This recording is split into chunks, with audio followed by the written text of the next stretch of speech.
Kita bersujud semuanya, saudara-saudara di seluruh Indonesia, kepada Ibu kita dalam rangka mengucapkan selamat Hari Ibu 22 Desember 2023 ini.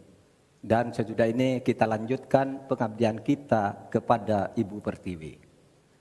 Ada yang bertanya kepada kami, mungkin tidak Anda mentargetkan mendapat pertumbuhan ekonomi 7% di dalam 1 tahun. Karena di dalam sejarah reformasi tidak pernah sampai tumbuh sebanyak 7%. Dulu hanya itu dicapai pada tahun 89 sampai 91 di era Orde Baru.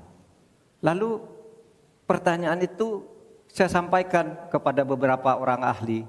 Lalu mereka mengatakan hanya karena kebodohan kita ini tidak bisa menaikkan pertumbuhan ekonomi menjadi 7% karena kita ini kaya raya dengan sumber daya alam dan sumber daya manusia yang hebat. Masalahnya apa? Masalahnya banyak korupsi dan inefisiensi di sektor-sektor pertumbuhan ekonomi, yaitu di sektor konsumsi, belanja pemerintah, ekspor impor, dan investasi. Jadi dengan demikian karena banyak korupsi, dan itu memang betul terjadi. Coba lihat, berdasar hasil SIGI, Transparansi Internasional, korupsi terjadi di lembaga legislatif, eksekutif, dan yudikatif secara besar-besaran. Korupsi juga terjadi di 3 metra alam kita ini. Kita menginjak bumi, ada korupsi di tanah dan pertambangan. Kita ke laut, ada korupsi di masalah kelautan. Kita melihat udara, pesawat terbang kita, ternyata di udara juga banyak korupsi. Akibatnya apa? Rakyat miskin.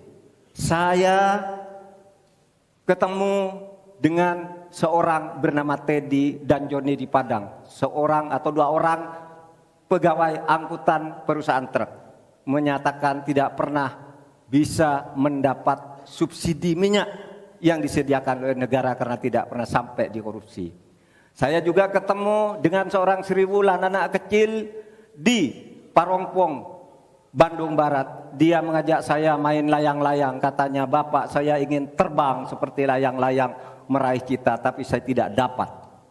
Kemudian saya ingat pulau saya, Madura. Di Madura itu kaya dengan gas alam, tetapi sampai sekarang tidak pernah dioptimalkan untuk dimanfaatkan. Maka kuncinya adalah bagaimana kita memberantas korupsi.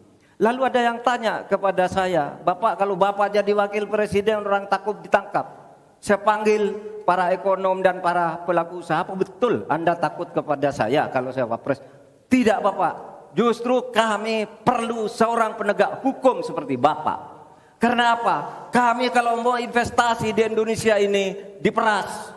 Mau berusaha ini diperas. Kalau kami bayar padahal diperas, lalu ketahuan kami ditangkap katanya kami menyuap. Itulah Indonesia ini pada saat ini. Oleh sebab itu, saudara sekalian, kita harus lawan korupsi. Memembang istilah anak muda, "Hai koruptor, kutabrak kau. Hai wir, mundur kau wir. Nah korupsi, setabrak." Saudara sekalian, ini semua dalam rangka agar terjadi pemerataan seperti ketentuan pasal 3 Undang-Undang Dasar. Di Al-Quran disebut kaila yakuna dolatan bainal yang. Jangan biarkan kekayaan itu hanya beredar di antara orang kaya. Waktu Bapak selesai. Habis. Baik, terima kasih Pak Mahfud.